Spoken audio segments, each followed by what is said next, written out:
barangkali di luar Zoom ini juga ada yang rindu untuk mendengarkan kebenaran firman Tuhan yang kita akan dengarkan bersama, akan kita baca bersama juga ya melalui pendalaman Alkitab grup Singapura. Ya, puji Tuhan. Jadi saya juga menyampaikan melalui live streaming juga di Facebook ini. Teman-teman yang ada di live streaming Facebook, selamat malam semuanya. Puji Tuhan. Ya. Terima kasih. Dan saya bersyukur sekali saya diundang untuk menyampaikan firman Tuhan di grup ini. Dan tentu nanti kita juga ada sesi diskusi ya, Ibu Nalda dan juga semuanya. Dan malam hari ini saya dipercayakan untuk menyampaikan topik pendalaman Alkitab kita ya. Diskusi kita juga tentunya nanti, yaitu tadi sudah disampaikan teladan apa yang harus kita ikuti dari Rasul Paulus. Tentu saya ingin menyampaikan topik ini kan topik yang besar sekali ya Ibu semua. Jadi tidak mungkin hanya bisa sekali pertemuan saja bisa saya sampaikan. Mudah-mudahan nanti di jadwal berikutnya saya bisa menyampaikan lagi, karena berbicara teladan apa yang harus kita ikuti dari Rasul Paulus itu sangat banyak ya. Sangat banyak. Ya, sangat banyak sekali, dan pasti kita harus membicarakannya berkali-kali. Nah, karena ini apalagi ini kan grup Singapura, jadi ini tidak mungkin hanya 1 kali 2 kali bisa selesai kita bahas ini ya. Nah, tapi saya ingin meyakinkan dulu kita semua bahwa malam hari ini saya ingin menyampaikan teladan yang kita akan ikuti dari Rasul Paulus itu. Yang pertama adalah secara prinsip dulu ya. Secara prinsip. Nanti kalau praktisnya itu banyak sekali. Ya, banyak sekali. Ya. Karena kepada Paulus lah dipercayakan oleh Tuhan seperti apa sebenarnya hidup manusia yang Allah inginkan saat ini berkenan kepadanya. Nah, berarti itu kan bobotnya sangat besar ya. Karena itu menyangkut kesempurnaan di dalam Kristus Yesus, kepenuhan di dalam Kristus Yesus. Jadi, pertama-tama kita tentu harus memahami dulu secara prinsipnya atau secara doktrinalnya, karena kita tidak bisa melangkah langsung kepada praktis-praktisnya, tapi kita tidak mengerti dasarnya gitu ya. Nah, karena itu dasarnya dulu yang kita akan pahami dengan baik. Baru nanti akan kita lihat sinkron atau tidak dengan praktisnya gitu ya. Nah, kalau praktisnya duluan yang kita bicarakan, nah khawatirnya adalah motivasi di dalam berpraktek itu tidak sesuai dengan teladan yang disampaikan oleh Rasul Paulus. Nah, jadi karena itu saya pastikan dulu di awal pembukaan topik yang kita bahas ini, ya, pemaparan saya yang pertama adalah kita akan melihat bagaimana kita harus memahami apa yang Paulus katakan tentang apa yang direncanakan oleh Tuhan yang sudah dikomunikasikan kepada Paulus dan juga ingin disampaikan pada kita, ya. Nah, jadi kita akan membaca dari 1 Korintus 11 ya, ayat 1. Ya, 1 Korintus 11 ayat 1. Ya. Baik. Saya membaca untuk kita ya, 1 Korintus 11 ayat 1. Jadilah pengikutku, sama seperti aku juga menjadi pengikut Kristus. Sekali lagi, jadilah pengikutku, sama seperti aku juga menjadi pengikut Kristus. Nah, itu dasar ayat teks yang mendasari pembahasan kita pada malam hari ini. Nah, seperti yang sudah saya sampaikan tadi, ya, bahwa Paulus di dalam pernyataan firman Tuhan yang disampaikannya kepada jemaat Korintus ini, memang Paulus sedang berbicara mengoreksi hidup praktis jemaat Korintus. Kita sudah tahu ya, kalau kita baca kitab Korintus itu persoalan-persoalan kehidupan praktis orang kudusnya Tuhan. Yang banyak disoroti secara negatif itu tidak sesuai dengan panggilan sebagai orang-orang kudus cara hidup mereka. Nah, tetapi ya tentu kalau kita berbicara tentang keteladanan daripada Rasul Paulus, itu harus kita pahami secara meluas. Tidak boleh kita memahami hanya secara sempit saja. Tidak boleh memahami secara sempit saja satu bagian saja, tetapi kita akan melihat konsep besarnya, ya. Seperti itu ya, konsep besarnya. Sehingga kita nanti mengerti di mana letak daripada kegagalan daripada jemaat kudusnya Tuhan di Korintus ini, kok tidak bersesuaian gitu dengan keteladanan Rasul Paulus cara hidup mereka. Di mana sih mereka fail gitu ya? Mereka gagal di mana sebetulnya? Gitu ya. Sehingga kita harus nantinya bisa tahu, oh berarti jemaat Korintus ini gagal di dalam praktis hidup mereka adalah karena diawali dari sini gitu ya.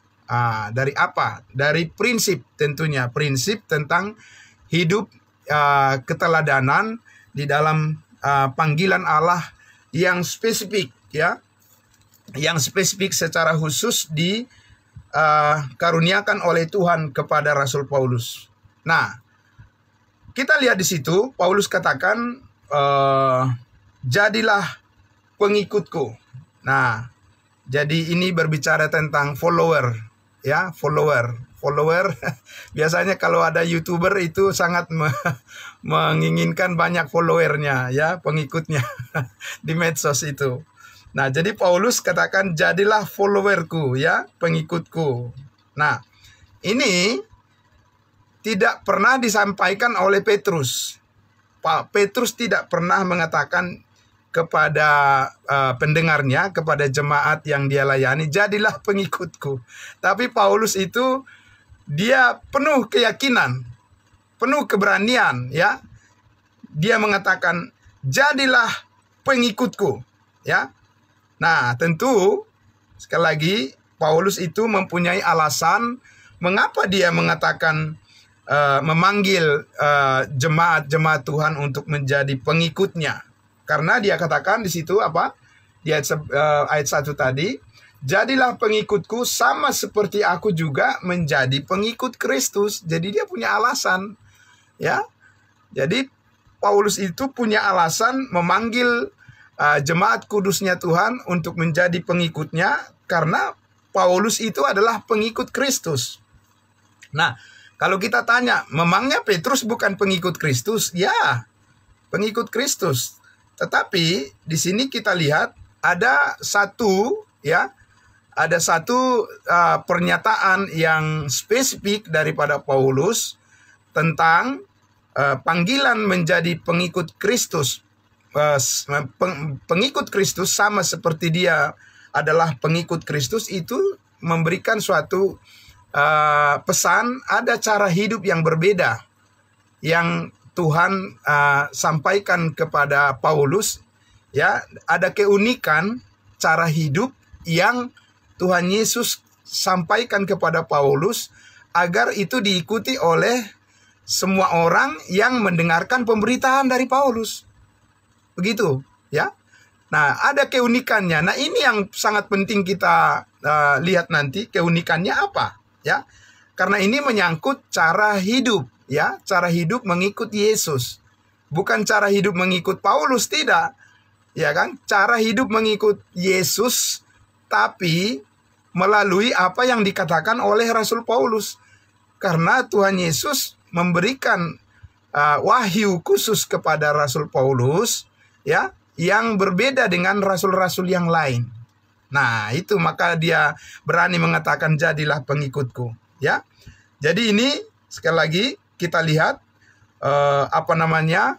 adalah satu panggilan yang unik, yang sangat spesifik, sehingga kalau kita betul-betul mengerti, ya, apa yang dikatakan oleh Rasul Paulus tentang cara hidup yang spesifik, panggilan hidup mengikut Kristus ini, maka kita memenuhi kehendak Tuhan dalam kehidupan kita. Amin. Kita bisa memenuhi kehendak Tuhan dalam kehidupan kita. Nah, karena itu saya mengajak kita untuk melihat Efesus pasal 3. Efesus pasal 3. Nah, di sini dia. Di sini Paulus memberikan statement, pernyataan posisi, ya, posisi daripada panggilan Paulus sendiri untuk menerima firman Tuhan yang rahasia, ya. Nah, kita lihat Efesus pasal 3. Saya akan membaca dulu ayat 1 sampai ayatnya yang keempat, ya. Oke. Sudah. Efesus pasal 3 ayat 1 sampai 4.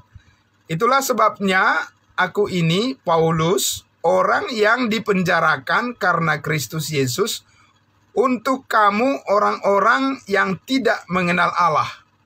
Nah, di sini orang-orang yang tidak mengenal Allah, kalau dalam Alkitab King James Version itu diterjemahkan Gentiles. Gentiles itu adalah bangsa-bangsa lain, ya. Bukannya jemaat Efesus ini tidak mengenal Allah secara pribadi. Mereka adalah orang-orang kudusnya Tuhan. Mereka adalah orang-orang percaya yang sudah diselamatkan. Tetapi mereka adalah bangsa-bangsa lain, ya. Nah, ayat 2. Memang kamu telah mendengar tentang tugas penyelenggaraan kasih karunia Allah yang dipercayakan kepadaku karena kamu. Nah, ini, ya. Jadi Paulus itu mengklaim, ya. Paulus itu mengklaim bahwa ada tugas yang dipercayakan oleh Allah untuk menyelenggarakan kasih karunia-Nya, ya, untuk kamu. Ya, untuk kamu siapa? Bangsa lain, kita. Ya. Nah, ayat 3, yaitu bagaimana rahasianya dinyatakan kepadaku dengan wahyu. Nah, ini, ya. Jadi Tuhan Yesus menyatakan rahasianya kepada Rasul Paulus dengan wahyu, revelation. Ya, itu. Seperti yang telah kutulis di atas dengan singkat, yaitu di pasal 1, mulai dari pasal 1. Paulus sudah katakan, ya, terpujilah Allah kita yang telah mengaruniakan kepada kita segala berkat rohani di dalam surga, di dalam Kristus Yesus. Kepada kita sudah dikaruniakan segala berkat rohani sebelum dunia dijadikan. Nah, itu, ya. Jadi Tuhan mempercayakan tugas yang spesifik ini, ya, kepada Rasul Paulus untuk diselenggarakan, disalurkan tugas pelayanan ini dipercayakan kepada Rasul Paulus untuk disampaikan kepada jemaat-jemaat. Dan dia mengklaim secara eksklusif, Paulus mengklaim bahwa Tuhan Yesus mempercayakan itu kepada dirinya, bukan kepada rasul-rasul yang lain. Ya. Nah, ayat 4. Apabila kamu membacanya, nah ini yang sangat penting, ya. Apabila kamu membacanya, berarti tidak mungkin orang bisa tahu tanpa membaca surat yang ditulis oleh Rasul Paulus. Ya kan? Tidak mungkin. Harus membaca. Membaca apa? Membaca apa yang ditulis oleh Rasul Paulus. Kita tahu bahwa Rasul Paulus itu menulis 13 surat. Dari Roma sampai Filemon. Berarti rahasia Kristus itu ada di situ. Ada di dalam kitab yang ditulis oleh Rasul Paulus, Roma sampai Filemon. Apabila kamu membacanya, kamu apa? Kamu dapat mengetahui daripadanya. Amin. Nah, ini sangat luar biasa ya. Puji Tuhan. Terima kasih buat Tuhan Yesus karena Dia memanggil Rasul Paulus menjadi teladan buat kita untuk menyampaikan pengertian akan rahasia Kristus ya. Jadi apabila kamu membacanya, kamu mengetahui apa tadi? Kamu mengetahui daripadanya pengertianku akan rahasia Kristus. Jadi ada rahasia. Kalau di dalam Alkitab King James Version dikatakan the mystery. Ya, the mystery ini. Tapi ini bukan misterius ya. Jadi ini tidak sama dengan orang bilang cara kerja Tuhan itu sangat misterius ya. Enggak sih. Enggak. Cara kerja Tuhan tidak misterius. Pasti cara kerja Tuhan melalui kebenaran firman-Nya yang dinyatakan. Amin. Ya, jadi bukan misterius. Tapi misteri, rahasia, karena dikatakan di ayat 5 itu, yang pada zaman angkatan-angkatan dahulu tidak diberitakan kepada anak-anak manusia. Jadi ini adalah suatu rahasia ya, yang belum pernah disampaikan oleh Allah, oleh Tuhan Yesus juga ya, kepada orang-orang percaya sebelumnya, baik rasul-rasul maupun nabi-nabi sebelumnya, sebelum Paulus diselamatkan, sebelum Paulus menerimanya. Jadi saya kira memang ketika saya membaca ini luar biasa ya. Jadi artinya ini sampai pada kita, padahal sudah 2000 tahun lebih lah ya. Firman ini, kebenaran rahasia Tuhan ini dinyatakan oleh Tuhan Yesus kepada Rasul Paulus, tapi sampai sekarang sampai pada kita juga. Amin ya. Ini sangat luar biasa. Puji Tuhan. Terpujilah Tuhan kita Yesus Kristus karena Dia berkenan memelihara ya, memelihara firman-Nya agar sampai pada kita saat ini ya, dan juga untuk generasi yang akan datang. Kalau kita tetap memelihara kebenaran ini. Amin. Ya, kan harus ada yang memelihara kebenaran itu untuk disampaikan terus ya, dari generasi ke generasi, maka kebenaran itu akan tetap menjadi jalan hidup daripada orang-orang yang dikehendaki oleh Tuhan, yang berkenan kepadanya ya, sebagai tubuh Kristus. Nah, jadi di sini kita lihat ya, bahwa jelas sekali Paulus itu mengikuti Yesus. Nah, semua orang pasti senang mendengar bagaimana mengikuti Yesus kan?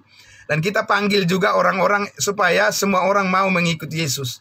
Tetapi kita perlu paham di sini ya, Paulus mengikuti Yesus itu dikatakan berdasarkan wahyu rahasia yang diterimanya langsung dari Tuhan Yesus.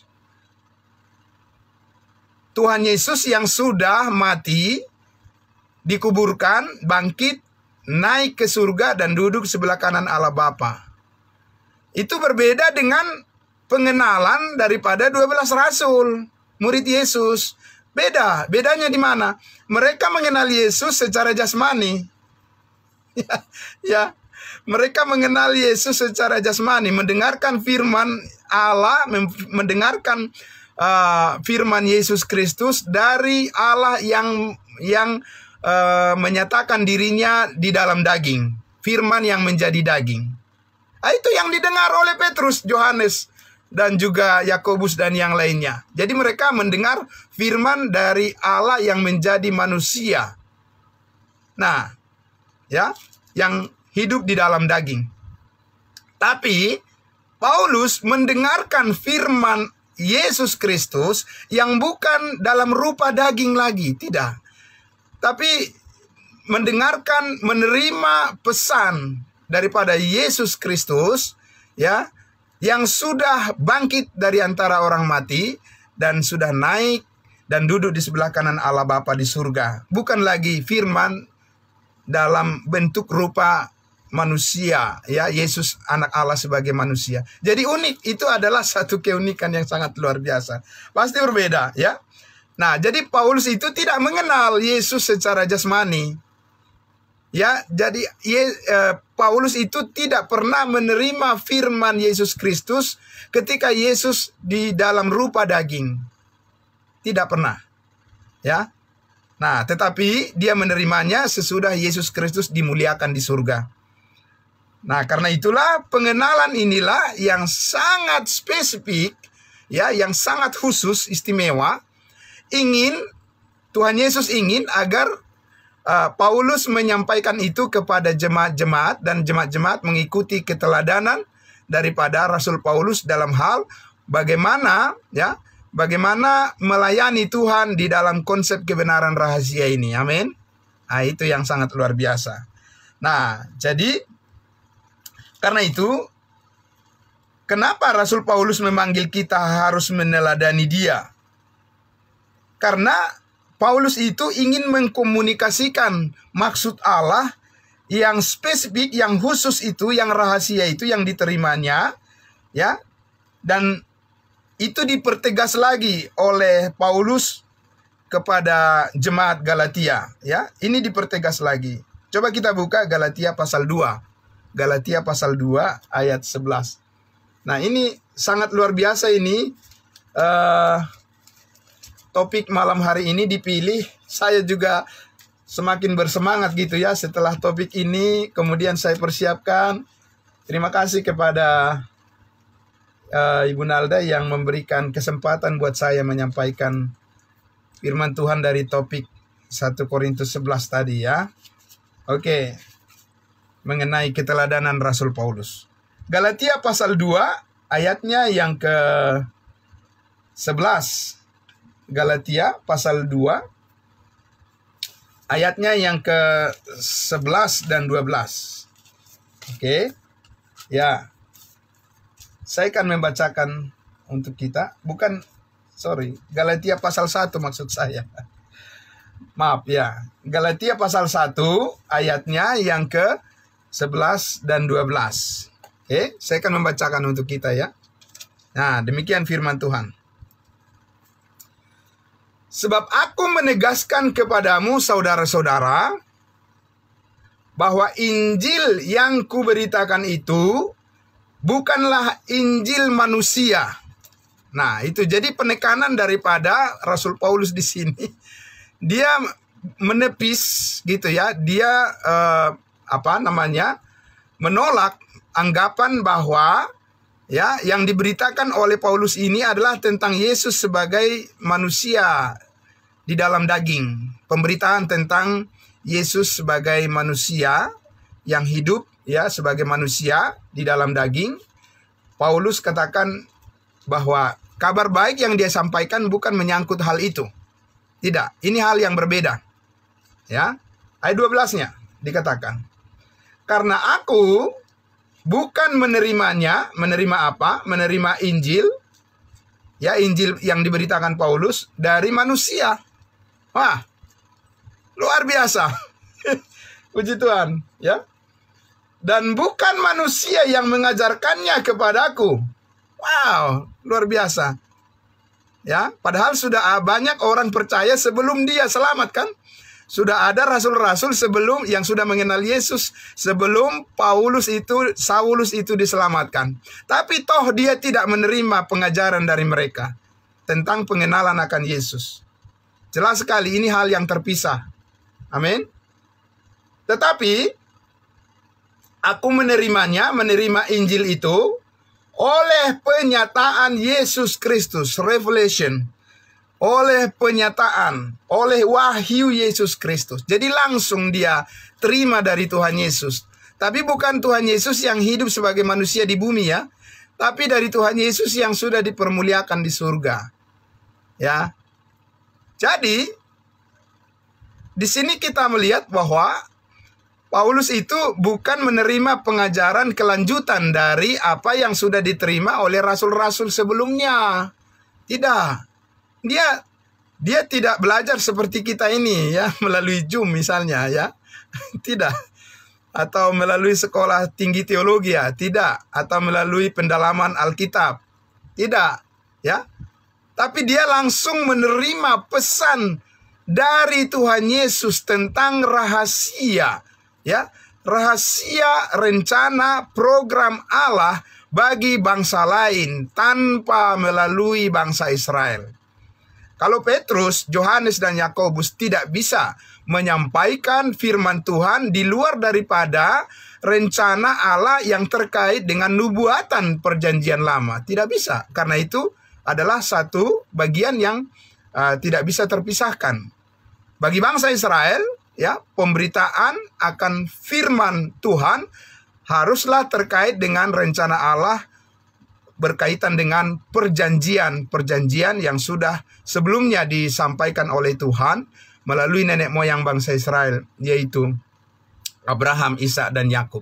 Tetapi tiba saatnya ketika bangsa Israel tidak berkenan menerima, ya, kebaikan Tuhan, di mana mereka menyalibkan Yesus Kristus dan menolak kesaksian daripada Roh Kudus. Maka setelah itu Tuhan Allah menyatakan apa yang menjadi rahasianya melalui seorang rasul, yaitu Rasul Paulus, untuk disampaikan kepada bangsa-bangsa lain, ya, berita tentang keselamatan bagi bangsa-bangsa lain dengan tidak melibatkan bangsa pilihan, yaitu bangsa Israel.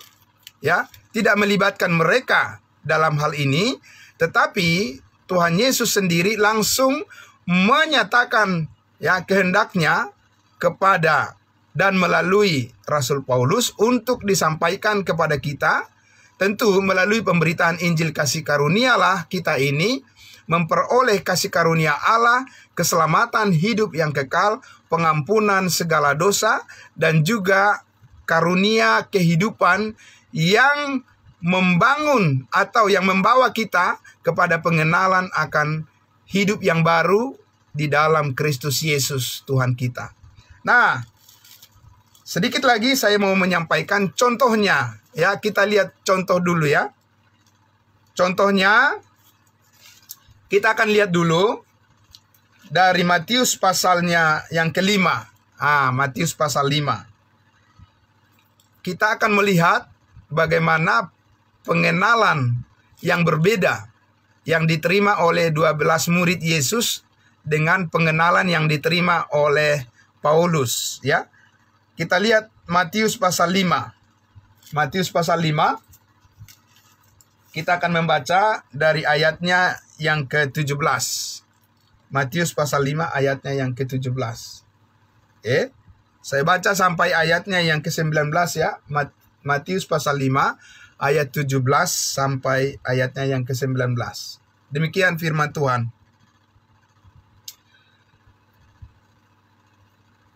Janganlah kamu menyangka, ini Yesus yang berkata, janganlah kamu menyangka bahwa aku datang untuk meniadakan hukum Taurat dan atau kitab para nabi.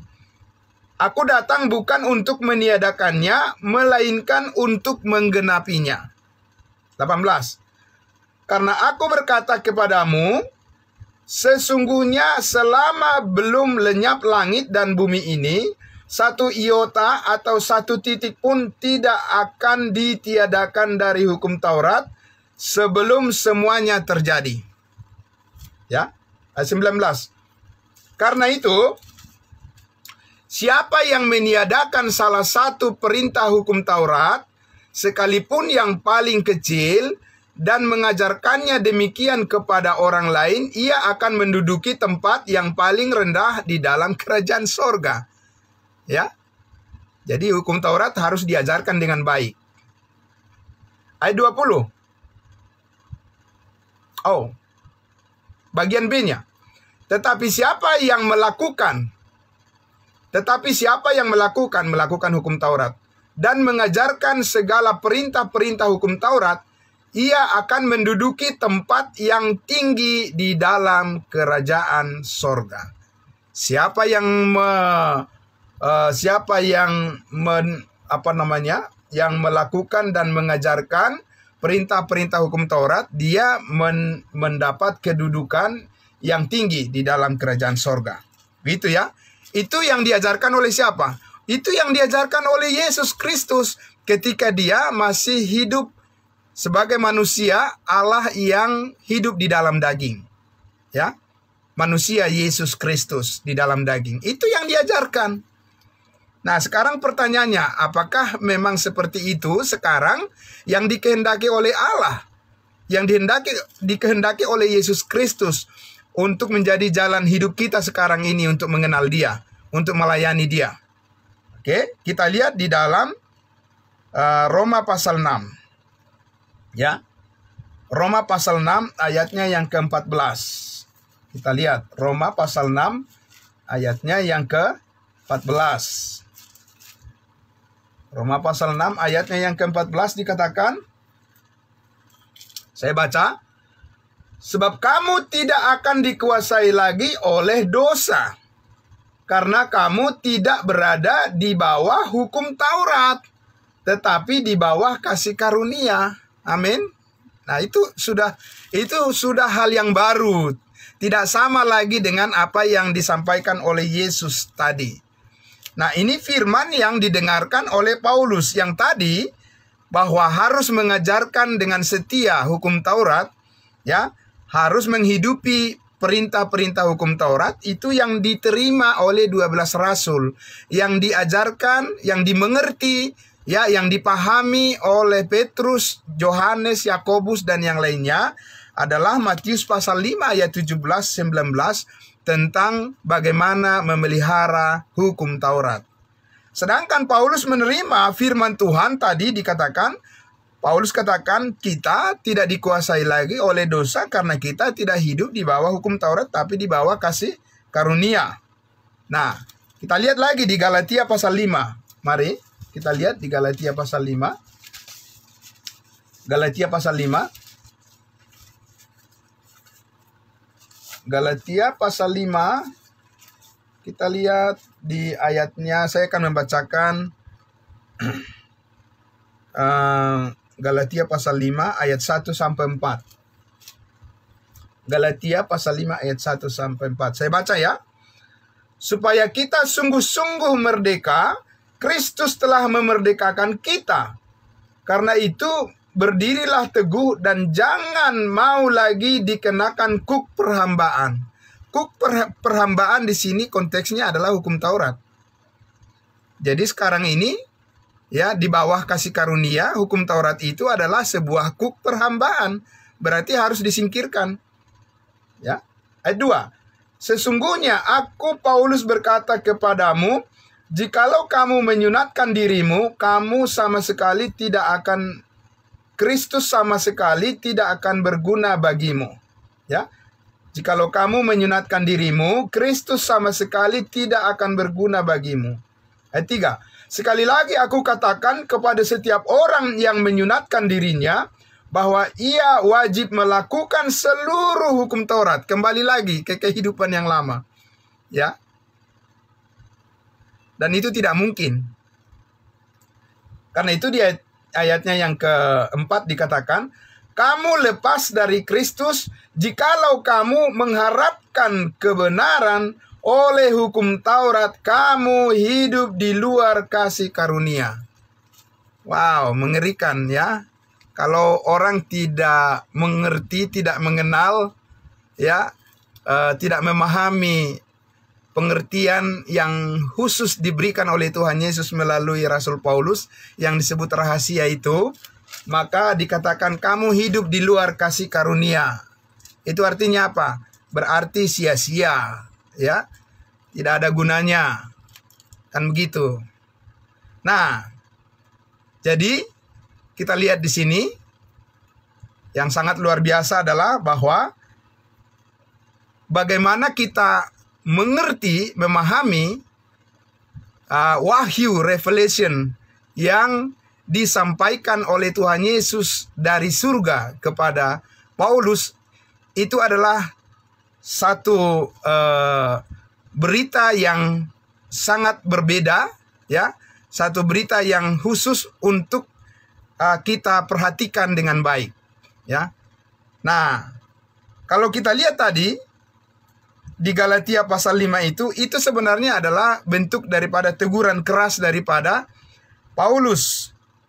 Kan begitu ya, supaya kita jangan melayani dengan cara yang lama, pakai menggunakan cara yang lama. Nah, bagaimana cara yang lama dan bagaimana cara yang baru, ya, melayani Tuhan saat ini. Coba sedikit kita lihat lagi, dipertegas lagi di Roma pasal 7 ya. Roma pasal 7, saya mengajak kita untuk melihat lagi Roma pasal 7. Ya, saya berharap nanti di bagian pertama ini sampai di sini dulu nanti akan saya sampaikan, lalu kita masuk nanti ke sesi diskusi ya. Ya, Roma pasal 7 ayatnya yang ke-6. Ya, Roma pasal 7 ayatnya yang ke-6. Nah, ini. Oke. Roma pasal 7 ayat 6. Ini sangat luar biasa. Kata-kata yang disampaikan oleh Rasul Paulus, firman Tuhan ini. Roma pasal 7 ayatnya yang ke-6. Ya. Oke. Tetapi sekarang kita telah dibebaskan dari hukum Taurat. Jelas ya? Tetapi sekarang ya. Jadi timeline, kalau kita lihat di timeline, bagan yang biasa kita kita lihat dan kita pelajari timeline, time past, time present, kemudian time future, ya. Jadi dulu, sekarang, dan yang akan datang. Jadi ini berbicara tentang kehendak Allah yang sekarang. Pasal 7 ayatnya yang ke-6. Ya, dikatakan tetapi sekarang kita telah dibebaskan, bukan belum, bukan akan. Telah dibebaskan dari hukum Taurat. Sebab kita telah mati bagi dia, bagi hukum Taurat kita sudah mati. Bagaimana caranya kita mati bagi hukum Taurat? Bersama-sama dengan Kristus. Ya, ketika Kristus disalibkan, kita ikut disalibkan. Ketika Kristus mati, kita juga ikut mati. Ketika Kristus dikuburkan, kita juga ikut dikuburkan. Dan ketika Kristus juga bangkit, kita juga ikut bangkit bersama-sama dengan Dia. Jadi Kristus adalah representasi daripada kita yang tadinya berdosa. Jadi Kristus yang tidak berdosa dijadikan dosa karena kita yang berdosa, supaya keberdosaan kita itu ditanggung, ditimpakan kepada Yesus, dan Dia menyelesaikannya dengan sempurna di atas kayu salib. Amin. Nah, jadi sekarang dikatakan di situ ya, bahwa sebab kita telah mati bagi dia, bagi hukum Taurat yang mengurung kita, hukum Taurat.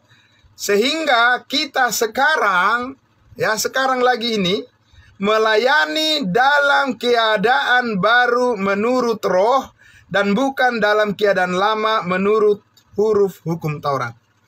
Jadi, ya, saya akan menyimpulkan saja, ya, dari uraian yang sudah saya sampaikan tadi, bagaimana kita mengikut teladan, apa yang harus kita ikuti dari teladan Rasul Paulus. Itu tentu sangat banyak hal yang harus kita ikuti teladan daripada Rasul Paulus. Tapi malam hari ini yang saya sampaikan adalah bagaimana kita mengenal rahasia Kristus. Ya, rahasia pengetahuan, pengenalan akan Kristus yang sudah dimuliakan di surga saat ini. Itulah yang menjadi passion daripada Paulus. Itu adalah merupakan satu kerinduan yang paling besar daripada Rasul Paulus. Kalau kita lihat di kitab Filipi, itu jelas dia katakan, yang ku kehendaki adalah mengenal Dia dan kuasa kebangkitannya, supaya aku menjadi serupa dengan kematiannya. Bagaimana menjadi serupa dengan kematian Kristus? Tentu kita mengerti gambaran kehidupan yang Yesus nyatakan dalam firman rahasianya menjadi kehidupan kita. Seperti yang Paulus katakan, adapun hidupku ini bukannya aku lagi, melainkan Kristus yang hidup di dalam aku. Amin. Jadi kerinduan yang besar bagi kita untuk mengenal kasih karunia Tuhan itu dimulai dari spirit semangat yang Tuhan taruh di dalam diri seorang Rasul Paulus. Makanya Rasul Paulus itu kita lihat ketika dia menghadapi berbagai macam persoalan kehidupan, ya kalau orang Jakarta bilang nggak ada matinya, gitu ya, nggak ada matinya. Dia tidak pernah menyerah dengan keadaan. Ya, Rasul Paulus itu selalu memiliki jalan keluar. Tapi dia bilang apa? Tapi bukan aku, melainkan kasih karunia Allah yang bekerja di dalam aku. Bukan dia. Amin. Nah, kita pun demikian, ya. Kita punya kerinduan yang besar sama seperti Paulus, di mana Paulus itu mengenali Kristus yang telah dimuliakan, dan dengan demikian dia juga sampai pada suatu titik di mana dia memberikan kesaksian di akhir hidupnya. Dia katakan di dalam 2 Timotius 4, aku telah mengakhiri pertandingan iman yang benar dan telah mencapai garis finish, garis akhir. Ya, luar biasa. Dan bagiku sekarang tersedia mahkota kebenaran, kata Paulus, yang akan dikaruniakan oleh Tuhan Hakim yang adil. Jadi terbukti terbukti memang benar-benar mantap gitu ya. Memang benar-benar sangat, ibaratnya kalau ya, unggul gitu ya, sangat unggul. Kebenaran kasih karunia itu memimpin hidup Paulus dan hidup kita juga. Makanya karena dia sudah membuktikan sampai akhir hidupnya, benar-benar memang kasih karunia Tuhan Yesus itu bisa diandalkan dan terbukti memampukan kita untuk bisa melayani dia, melayani Yesus Kristus dengan benar, dan juga bisa menjadi saluran berkat bagi banyak orang. Maka Paulus katakan, jadilah teladanku sama seperti aku meneladani Kristus. Jadilah pengikutku sama seperti aku menjadi pengikut Kristus. Ya. Nah, jadi malam hari ini saya mengucapkan banyak terima kasih atas kesempatan yang diberikan. Maka untuk pertemuan yang berikutnya masih banyak hal yang mau kita bahas, tetapi pada malam kesempatan ini saya menutup dulu dalam doa, ya, supaya kita bisa masuk dalam sesi berikut dalam diskusi kita selanjutnya. Dan terima kasih semuanya yang sudah mengikuti di live streaming Facebook. Tuhan Yesus memberkati kita semuanya, ya. Saya akan pimpin dalam doa dulu, baru nanti saya serahkan ke Ibu Nalda. Mari kita berdoa. Tuhan Yesus Bapa di surga, kami sangat bersyukur ya Tuhan, mengenali Engkau dengan cara yang baru, berdasarkan wahyu rahasia yang Engkau nyatakan, Engkau berikan secara langsung melalui hamba-Mu Rasul Paulus, dan yang dituliskannya di dalam firman-Mu. Kami bersyukur Tuhan Yesus bisa membaca khususnya dari Roma sampai Filemon, akan membuka wawasan berpikir kami tentang rencana Allah, program Allah yang sangat luar biasa untuk memberkati hidup kami dan hidup semua orang yang percaya kepadamu. Karena itu, terima kasih Tuhan. Kami bersyukur atas semuanya ini. Diberkati juga semua yang mengikuti pemberitaan ini dari rumah masing-masing melalui live streaming di Facebook. Tuhan memberkati semuanya. Sampai kami berjumpa lagi di sesi yang berikutnya, di minggu-minggu berikutnya. Tuhan Yesus memberkati. Di dalam nama Yesus Kristus kami berdoa dan bersyukur pada Bapa di surga. Amin. Amin. Terima kasih. Saya kembalikan ke Ibu Nalda. Terima kasih. Terima kasih. Ya, terima kasih Bu. Tuhan memberkati. Ya. Dan ini